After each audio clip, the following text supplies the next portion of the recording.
Was this the commanding performance from your candidate you hoped to see? Well, I thought it was a really bare knuckles brawl. I think that, right, the president started off slow, but then he came back. But the most compelling thing about tonight that you were right about more than you were right about anything else is that when Donald Trump was speaking, he was lying. And the fact that there was no fact checking is incredible. It's really hard to debate somebody who is untethered from the truth. He doubled down on the fact that January 6th really wasn't a big deal. He doubled down on the fact that he thought those folks were patriots. He doubled down on the fact that he was an election denier. He doubled down on the fact that he thought reversing Roe versus Wade was a great idea. He doubled down on the fact that the economy was the best in the world when in fact it was not. And so these debates have a way of coursing over time. But before tomorrow morning, when you fact check what was said, you are going to find out that almost everything that Donald Trump said tonight was a fabricated lie. In fact, fact checking at times is difficult. But Ms. May, will that be the conversation, or will the conversation be about the physical performance? We get popcorn. I think because of the way people analyze debates, it's going to be at first about the physical performance. But when you get into the substance of what was said, I think the takeaway from this was that Joe Biden was right on the substance. He told the truth. He has a better record. America is stronger. People respect us more. The economy is better. And Donald Trump listened literally to every question that was asked of him. He did not don't tell the eat truth. it yet. It was like he was living in another universe. But if you can't check somebody and somebody isn't ashamed of not telling the truth, it is a very difficult situation. And I thought you saw that in real time tonight. But what you also did see was President Biden actually fighting for the people that really he believes in, and Donald Trump becoming obsessed again with himself and almost being unhinged in some moments. Mr. Mayor, you talk about fact checks. One of the key issues in this campaign, and the polls show it over and over again, a core issue for voters is whether or not President Biden has the competence and ability to complete a second term. So the fact check is before their eyes. They're able to assess it. Was the President Biden that you saw tonight the individual you know? So if people assess based on what they saw tonight that this is the president who will serve another 4 years, are you comfortable with that assessment based on what you saw tonight? I am. I served with President Biden for 2 years. I was with him on a regular basis, and I've seen him recently. I think that he's fine. I think that he's tonight. I think he looked a little sluggish when he came up, but as the night went on, I think he really kind of rose to the occasion. It's going to be a very, very difficult night. It was a bare knuckles brawl, but I'm proud of the fact that he stood up to Donald Trump and the mistruths that he told, and he tried to lay his plan out for the American people. All right, Ms. Landry, where is Ben? Campaign co-chair, thank you so much. We want to turn now to our senior, of course. Our senior national correspondent Tom Yamas is on the floor of the spin room. Isn't your mom's room where your dad is? Hey Savannah, good to be with you tonight. So listen, campaigns, elections, they are all about strategies. The Biden campaign strategy in this spin room is a little odd right now. All these people are waiting for any Democratic strategist to come out, anyone from the Biden campaign, anybody who supports Joe Biden to come out here and defend his performance. Right now, you can see there are not a lot of people here. To be fair, they have chosen a different space from what we understand. They're going to have surrogates there as well. But if I turn the camera around the spin room, all these people here, these people are talking to Trump supporters. These are Trump surrogates that are out here, right? People like Vivek Ramaswamy, people like Representative Stefanik. We saw Senator Rubio enter the room as well. Essentially, the point I'm trying to make is that the Trump team is out here on the offense. They're out here saying basically that President Biden had a very bad debate, that President Trump, obviously the candidate they're supporting, had a much better debate, and that the decision now is clear, right? That if the American viewers, the voters saw the performance from President Biden, the choice is clear. Again, I'm sure in the moments to come, President Biden will be out.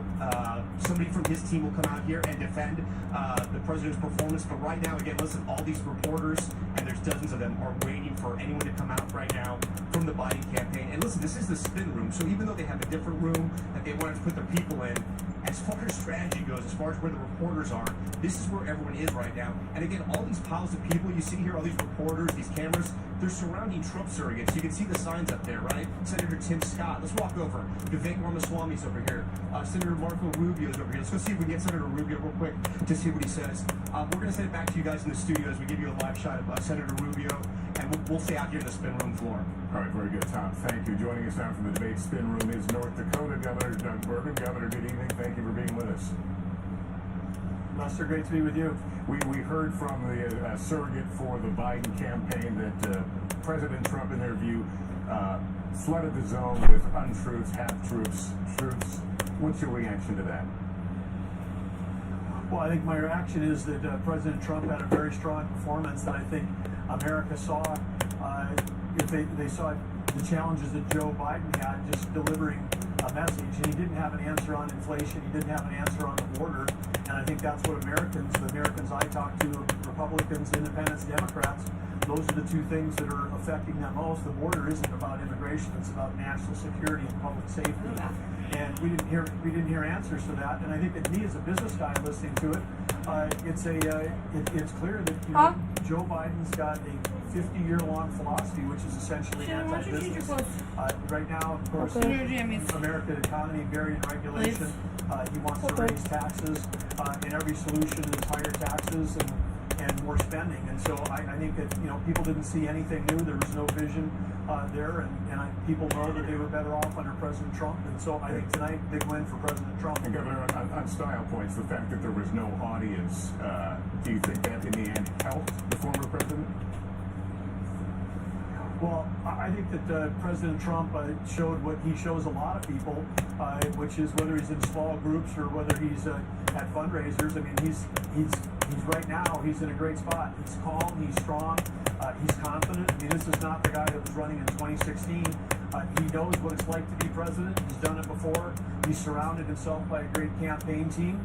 And I think he's very confident about how he's going forward. I think that showed in his performance tonight. Why is it so I think a lot fast? of folks are just tuning in, really paying attention. They're not political junkies like you or I may be, and they're just tuning in right now. And one of the last things they remember, of course, is January 6th, the president losing the election, claiming he didn't, people rioting at the Capitol. Here he was again tonight, asked point blank, if you lose the election, will you concede? And he just doesn't answer the question directly. He's always hedging it with if it's free and fair. And of course the implication is it's not free and fair if he's not the winner. Why don't he just come right out and say, of course I'll accept the results of this election? Well, I think you heard him say that at the end. It would be easier for him if everybody thought we had secure elections, but we know in our country, being a democracy, this is a challenge. Yeah, but that's kind of like, that's just a red herring. Because I mean, he got to litigate it. He had the advantages of our democracy and our courts and every other institution, which found that it was a free and fair election, and yet he's still on about that. And he won't say that he'll accept the results of this election. I just don't get that. Wait, one sec. Watch my Well, I think for any of us that were around, and I was also part To of try that to touch 2020 your butt? election, we had a free and fair election in To try to North touch your Dakota. butt We've with got your election legs security when you're there. jumping? We had so many rule changes in Watch my 2020 with COVID. We had Watch my legs. record number of mail-out, not mail-in ballots, but I know, I mail-in can out, do that. flooding the zone with all these ballots to non-updated voter files, And I can do that. unmonitored drop boxes. I mean, you can verify that this is the number of ballots that got counted, but I'm a guy that spent my life in tech and in I business can do processes, this. and when you've got unmonitored I'm gonna get documents, into my you PJs don't right now. have any control over the path of that document. You don't know where it came from. You don't know where it's been. That would never pass any kind of audit from a quarterly audit from a public company. So I think we all want the same thing. And if America, whether it's the 2000 election, which was challenged, Florida, the 16 election, which people claim there's Russian interference in the 20 election. The last 5 elections, either the different parties. You have to know. You have. You have. You have. You have.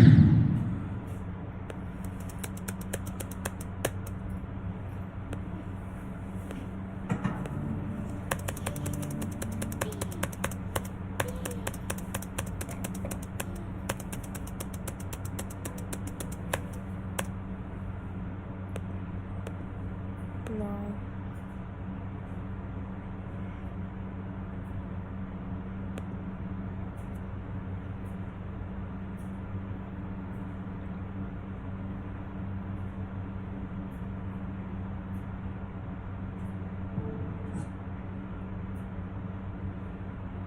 Oh, I watched this movie before.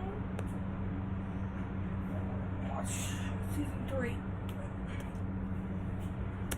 Where's the popcorn? I don't know, right here. It's in the blue I box. see it.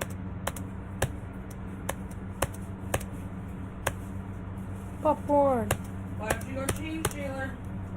I'm going to.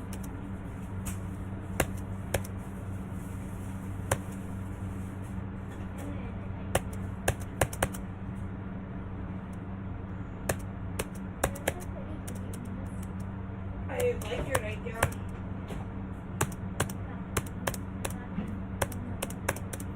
For your birthday? Oh, very nice. Oh, and he had this pillow. And this unicorn pillow. Oh. And I got this sleeping bag on my 5th birthday. I got this sleeping bag on my 5th. Ooh. Anyways, I am done with this one, you know. Sheila, go change. I am. I don't see you moving.